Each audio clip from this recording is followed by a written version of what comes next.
El ministro que movía la economía de Cuba no cayó, lo hicieron caer. Y mientras el país entero miraba al oriente devastado por un huracán, en La Habana se cerraba en secreto la acusación más explosiva en 16 años: espionaje. 20 meses sin una sola palabra oficial. Empresas que crecían demasiado desaparecen. Documentos filtrados, dinero que cruza océanos y una facción que necesitaba un culpable para seguir mandando. Pero la pregunta real es otra. ¿Qué descubrió Alejandro Gil que lo convirtió de repente en el hombre que era demasiado peligroso para seguir libre? En los próximos minutos vamos a desenterrar un caso que no busca justicia.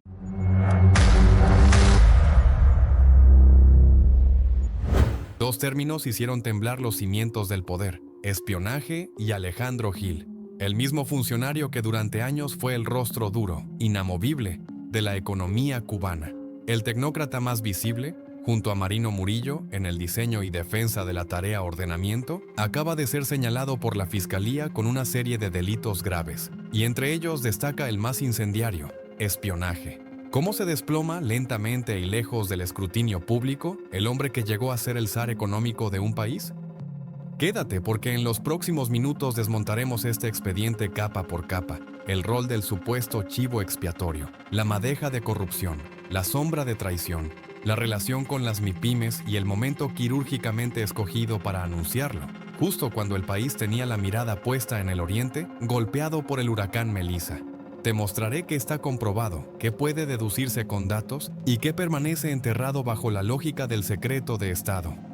Arranquemos con lo que nadie discute. Estamos ante la purga de más alto nivel en Cuba desde la caída de Carlos Laje y Felipe Pérez Roque, en 2009. Entonces, la versión oficial habló de conductas impropias, y con el tiempo salieron a flote piezas de un caso de contrainteligencia que sacudió a la élite. Hoy, 16 años después, el guión es inquietantemente familiar: ascensos fulminantes, destituciones abruptas, una nota cargada de moral revolucionaria, un prolongado mutismo y, al final, el golpe judicial con cargos que van desde corrupción hasta espionaje.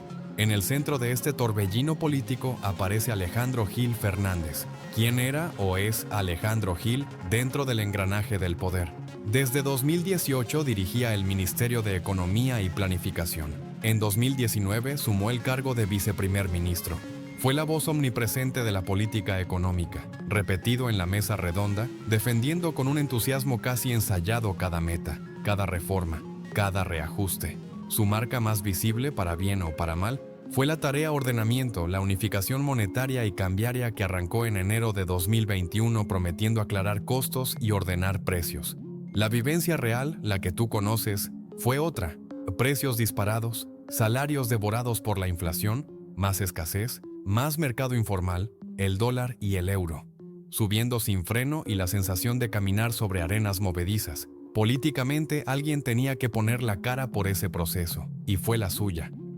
Y cuando las cosas no funcionan como en los PowerPoints, el desgaste pasa factura. Ahora, la secuencia del desplome. El 2 de febrero de 2024, el Consejo de Estado anuncia que Gil queda liberado tanto de su función de viceprimer ministro como de su puesto de ministro de Economía. La frase habitual que abre la puerta a la reubicación de un cuadro, esta vez llegó acompañada de un vacío. No recibió nuevos encargos. En el lenguaje del poder cubano, ese silencio no es neutro, es un ruido ensordecedor. No es un traslado lateral, es una caída. Y el timing tampoco fue accidental. En esas mismas fechas se estaba armando el nuevo paquete para corregir distorsiones, con incrementos sensibles como los del combustible y diversas tarifas. Era un ajuste políticamente tóxico y ya no podía llevar el sello de quien cargaba el peso simbólico y la impopularidad del ordenamiento. En cuanto cayó la noticia de su destitución, comenzaron las interpretaciones. ¿Había sido Gil el fusible, el sacrificio inicial de una estrategia mayor? Pero 4 días después ocurrió algo que tomó por sorpresa incluso a los más atentos. El 6 de febrero de 2024, Miguel Díaz-Canel publicó en X, la antigua Twitter, una felicitación de cumpleaños dirigida a Gil, y Gil respondió con gratitud, con el tono obediente de un cuadro disciplinado. Para quien mire la escena sin ingenuidad, aquello no era un gesto afectuoso, era una maniobra de calma, un mensaje hacia adentro y hacia afuera: aquí no pasa nada. Una táctica clásica para evitar movimientos bruscos mientras el expediente se iba cerrando entre bambalinas. La palmada en el hombro antes de la tormenta. La tregua duró muy poco. El 7 de marzo de 2024, exactamente un mes después, desapareció cualquier atisbo de cordialidad. Una declaración oficial, firmada por el primer secretario del partido y presidente de la República, informó que una investigación exhaustiva había detectado graves fallas en el desempeño de Gil, y añadió dos elementos que iban directo al fondo. Gil había admitido acusaciones graves, presentaba su renuncia al Comité Central y también a su papel como diputado. Si viviste el 2009, el patrón resuena. Confesiones públicas, renuncias, apelaciones a la ética revolucionaria y la promesa de mano dura contra la corrupción, seguida por un muro de silencio. Ese silencio cayó otra vez. Desde el 7 de marzo de 2024 hasta finales de octubre de 2025, casi 20 meses, no apareció ni una sola línea oficial sobre el paradero o la situación procesal del exministro. En ese vacío crecieron dos fuerzas, los rumores y el periodismo independiente. Las versiones lo situaban provisionalmente en Villa Marista, la sede de la seguridad del Estado en La Habana. También circularon supuestas fichas e imágenes vinculadas al sistema penitenciario de Guanajay. La confirmación más sólida vino de su hermana, la presentadora María Victoria Gil, quien aseguró que Alejandro estaba detenido, que su esposa, Gina María González, también lo estaba, y que una de sus hijas permanecía en casa bajo un estricto régimen de incomunicación. Ese prolongado silencio institucional, más allá de la credibilidad variable de cada rumor, era un mensaje en sí mismo. Cuando un expediente entra en manos de la seguridad del Estado, desaparece del espacio público. Eso suele indicar que se están recopilando piezas, negociando declaraciones, analizando expedientes y decidiendo si un caso que empezó bajo la sombra de la corrupción terminará catalogado como un asunto de seguridad nacional. Y así llegamos al desenlace del arco. Entre el 31 de octubre y el 1 de noviembre de 2025, la Fiscalía General rompió el mutismo y divulgó una nota oficial. La investigación había concluido, la acción penal pública estaba en marcha y las actuaciones habían sido entregadas al Tribunal Supremo Popular. Lo más relevante era la lista de 10 delitos imputados. Y esa lista no solo organizaba cargos, también describía una narrativa. Primero, el bloque típico de la corrupción: malversación, cohecho, tráfico de influencias, luego el paquete económico con implicaciones políticas, actos que dañan la actividad económica o la contratación. El tercer grupo de acusaciones apunta a los mecanismos de ocultamiento, lavado de activos, evasión fiscal y falsificación de documentos públicos. Luego aparece un cuarto bloque centrado en el manejo de información, sustracción o daño de documentos bajo custodia oficial y violación de normas que rigen materiales clasificados. Y finalmente, el proyectil más contundente, espionaje. ¿Por qué este orden importa? Porque, leído como secuencia, narra una escalada. Primero, un funcionario que utiliza su cargo para favorecer intereses privados mediante sobornos. Después, alguien que convierte decisiones de política económica en delitos concretos. Más tarde, una figura que diseña cómo sacar dinero, cómo limpiarlo, cómo dejarlo irreconocible. Luego, un actor que mueve información protegida por fuera de los cauces formales. Y al final, un comportamiento que, según la tipificación cubana, encaja con la figura de espionaje. En otros países, esa última conducta tal vez habría sido encuadrada como revelación de secretos, abuso de funciones o corrupción agravada. Pero en Cuba, cuando un asunto pasa al ámbito del Ministerio del Interior, la etiqueta que absorbe todas las demás es espionaje. Ese salto desde la economía a la seguridad del Estado es el que transforma a un ministro desgastado en una figura descrita como traidora. Ahora hablemos de la lectura política más extendida, la del chivo expiatorio. No hace falta que nadie te la explique. Cuba atraviesa la peor crisis dentro de una cadena interminable de crisis: inflación persistente, un mercado informal de divisas fuera de control, servicios públicos deteriorados, apagones que ya se vuelven parte del paisaje y un aparato productivo incapaz de levantar vuelo. El país compite con Haití por el nivel más bajo de productividad del continente y las familias sobreviven entre remesas, inventiva cotidiana y pequeños negocios. En ese escenario, la tarea ordenamiento terminó convertida en símbolo del derrumbe y Gil quedó asociado de forma inseparable a ese fracaso. ¿Quiere decir eso que toda la crisis es responsabilidad de un solo hombre? No, pero sí implica que políticamente resultaba útil concentrar el enojo social en una figura y presentar un caso ejemplarizante. La fecha de su destitución, en febrero de 2024, coincide con la antesala del paquete de corrección de distorsiones, y ahí aparece la primera señal clara. El anuncio no lo hizo el ministro de Economía. Lo tomó en sus manos el primer ministro Manuel Marrero. Ese cambio de vocería, sin necesidad de palabras, ya indicaba que Gil había dejado de ser el rostro autorizado de la política económica. Luego llegó la nota del 7 de marzo y el comienzo del proceso penal. Para la opinión pública, el mensaje quedó tallado en piedra. El problema no es el modelo ni el equipo dirigente, sino un funcionario que habría actuado sin ética y con ambición, alguien que se desvió del guión. Aunque en la práctica las medidas que vinieron después siguieron la misma lógica, con los mismos dilemas. Controlas precios aquí y se desabastece allá. Ajustas el tipo de cambio y la inflación se dispara por otro lado. Cambias la figura, no el marco. Ahora entremos en el terreno que la prensa oficial evita o apenas insinúa: la red de negocios. Varias investigaciones independientes rastrearon conexiones que iban desde Ciego de Ávila hasta Tampa. En el centro, una MIPYME que incluso los medios estatales habían presentado como muestra del nuevo sector agroindustrial privado, Media Luna, con su marca de jugos Tuaba, vinculada al empresario Fernando Javier Albán Torres.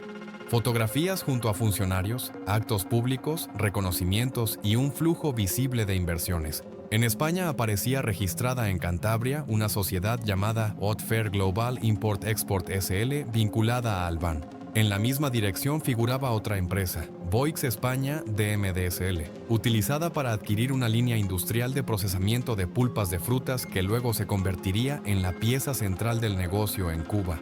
Y después está Tampa, quizá el episodio más ilustrativo. Una mujer fue detenida al regresar de La Habana con más de $100,000 escondidos entre la ropa y el equipaje tras acumular decenas de viajes. ¿Prueba eso por sí solo la existencia de una estructura de lavado y desvío de capitales vinculada a Gil? No, pero sí traza un mapa creíble de cómo podrían conectar el poder regulatorio, la aprobación de MIPYMES, la protección política, las importaciones trianguladas y la extracción de efectivo. Y a la vez, coincide con las figuras delictivas anunciadas oficialmente. Por eso, dentro de la historia que arma la Fiscalía, las piezas encajan sin fricción. Tráfico de influencias para abrir espacios y proteger aliados, malversación para financiar equipos y ventajas, lavado y evasión para disfrazar el origen del dinero, falsificación para cubrir operaciones y manipulación de documentos clasificados para sostener privilegios. Si a ese entramado se suma la entrega o uso irregular de información protegida por el Estado, se produce el salto hacia el espionaje. Aquí se abre una pregunta delicada. ¿Para quién habría espiado el exministro?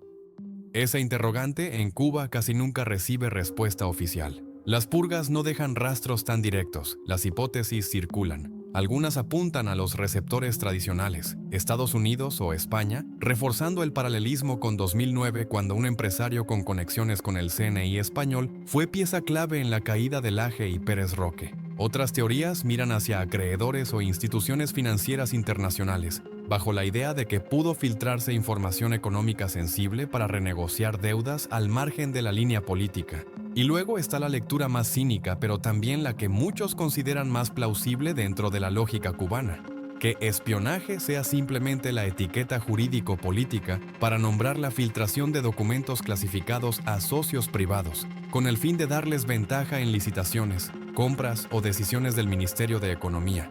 Dicho sin tecnicismos, convertir en traición lo que en otros sistemas sería catalogado como corrupción agravada. ¿Para qué? Porque esa clasificación traslada el caso desde la administración pública hasta el MININT, sella cualquier expectativa de transparencia y habilita un rango de penas que van desde décadas de prisión hasta la cadena perpetua e incluso, en escenarios extremos contemplados por el Código Penal, la pena de muerte. Y detrás de todo esto está la disputa estructural, reformistas contra ortodoxos. Gil representaba, al menos en el discurso oficial, la apuesta por expandir de forma controlada el sector no estatal a través de las MIPYMES. Ese enfoque chocaba con dos bloques de enorme poder. Por un lado, Gaesa y su constelación de empresas militares que operan de facto como monopolio en sectores estratégicos y observan con desconfianza a cualquier actor privado con potencial real de crecimiento. Por otro, el sector civil más ortodoxo, encarnado en Manuel Marrero. con un discurso constante de corregir distorsiones, que en la práctica significa frenar lo que no puede ser controlado completamente. Cuando cae el ministro que, con límites, contenciones, pero aún así, empujaba la expansión del espacio para las MIPYMES, el mensaje para ese ecosistema no necesita traducción. Tu supervivencia depende de la política, no del mercado.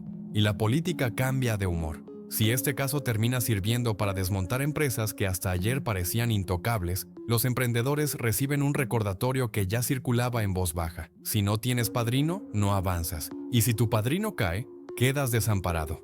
El resultado es corrosivo. El miedo administrativo termina devorando cualquier intento de reforma. Ningún cuadro intermedio quiere arriesgarse a ser el próximo en la lista. Volvamos al calendario y añadamos el detalle del timing con el que se lanzó la nota fiscal a finales de octubre y comienzos de noviembre de 2025. La Fiscalía publicó el comunicado el 31 de octubre y el 1 de noviembre los medios oficiales lo extendieron. ¿Qué estaba ocurriendo en Cuba en esa misma ventana? El oriente de la isla trataba de levantarse tras el paso de uno de los huracanes más fuertes en años. Melissa había dejado decenas de miles de desplazados, daños severos en infraestructura crítica, inundaciones históricas en ríos como el Cauto y una cobertura mediática absorbida por la emergencia. Quien haya trabajado en comunicación política reconoce ese patrón. Esos días son perfectos para difundir noticias que se desean minimizar. Los comunicados se entierran entre reportes de rescate, balances de damnificados y recuentos de destrucción. ¿Casualidad? Puede ser. ¿Probable? Mucho menos. En esta historia, el cuándo pesa tanto como el qué. Ahora llegamos al territorio más áspero de cualquier análisis en Cuba, el secreto. Y hay que decirlo sin rodeos. Cuando un caso entra en el dominio de la seguridad del Estado, el relato público nunca es completo. Lo que se conoce es una mezcla de fragmentos verificables, rumores de distinta credibilidad, movimientos procesales anunciados a grandes trazos y sentencias que suelen emitirse sin audiencias abiertas ni pruebas visibles. En el expediente de Alejandro Gil sí hay hechos firmes. Destitución el 2 de febrero de 2024. Nota oficial del 7 de marzo con reconocimiento de imputaciones y renuncia a sus cargos políticos. 20 meses de silencio absoluto. Acusación formal de 10 delitos, incluido espionaje, el 31 de octubre de 2025, con entrega del caso al Tribunal Supremo. También hay datos que delinean un mapa. La MIPYME de Ciego de Ávila, las sociedades en Cantabria, la mula de Tampa y sus viajes, la maquinaria para procesar pulpas, y el discurso de corrección de distorsiones que arrasó con buena parte del espacio que estaban ocupando las MIPYMES. Y luego están las zonas que, por la naturaleza del sistema, quedarán en penumbra. ¿A quién habría llegado la información clasificada? ¿Qué cadenas de mando autorizaron decisiones cruciales? ¿Qué pacto político se fracturó? ¿Quién dio la orden final de abrir la compuerta? ¿Qué puedes extraer tú de todo esto para leer el futuro inmediato? 3 elementos. Primero, la economía cubana no va a mejorar por procesar a una persona. Los problemas estructurales, productividad, energía, incentivos, dualidades, tipo de cambio, gobernanza, no se resuelven exhibiendo una cabeza en la pica. De hecho, cuando la señal que reciben los cuadros es que impulsar cambios puede costarte la carrera, y la libertad, lo que se multiplica no es la innovación, sino el miedo a actuar. Segundo punto, el MININT consolida su posición como árbitro final. Ya no es el partido quien define si una conducta es un simple error político o si cruza la línea hacia un delito contra la seguridad del Estado. Es el aparato de contrainteligencia quien decide cuándo un caso escala al nivel que congela cualquier expectativa de transparencia. Tercero, se clausura una etapa de expansión del sector privado que ya avanzaba entre permisos inciertos y regulaciones que iban y venían. Las MIPYMES seguirán existiendo, sí, pero más filtradas, más vigiladas, más pequeñas, con menos acceso a insumos estatales, más inspecciones y más posibilidades de terminar envueltas en procesos legales si pisan intereses sensibles. Hasta aquí todo puede sonar áspero, pero hay un ángulo adicional. Cuba es un país con memoria, y esa memoria enseña que las purgas hablan tanto por lo que muestran como por lo que esconden. En 2009, el video que marcó la caída de Lage y Pérez Roque funcionó como una radiografía de las reglas auténticas del sistema. Nadie es indispensable. El error político se interpreta como traición, las facciones existen y se devoran entre sí. En 2025, la historia vuelve, ahora con estética digital. MIPYMES en lugar de empresas mixtas, vuelos Tampa-La Habana en vez de maletines en Iberia. Cambian los personajes, cambian los formatos, pero la melodía es idéntica. El mensaje para quienes impulsan aperturas dentro del sistema es claro. Puedes empujar cambios solo hasta donde no toques los intereses del bloque dominante. Antes de cerrar este tramo, aterricemos cada capa en la vida cotidiana para que no quede como análisis abstracto. La tarea ordenamiento, viste cómo el salario en pesos se desvaneció, cómo los precios se dispararon, cómo la electricidad se volvió una ruleta rusa, cómo el tipo de cambio informal, donde el peso siempre cae y el dólar siempre sube, se convirtió en la referencia real para todo. Y nada de eso se solucionó ni con Gil ni sin él, ni con MIPYMES ni sin ellas. Viste emprendedores que ofrecían calidad, que patrocinaban equipos deportivos, que generaban empleo, y viste cómo algunas de esas mismas MIPYMES crecían demasiado rápido y, tras aparecer en los medios, eran cerradas por inspecciones o por incumplimientos ambiguos. Casi todos en Cuba conocen la palabra que provoca un escalofrío inmediato. El lugar donde puedes desaparecer durante semanas, para luego salir con una renuncia forzada o con una imputación que nunca llegaste a leer. Sales sin tener idea de si pasaron días, meses o años, sin saber si estás en Marte o aún en el Caribe. Y el huracán Melissa. Si eres del Oriente, recuerdas que por esos días solo existían el viento, el agua, el barro, los techos arrancados y los postes en el suelo.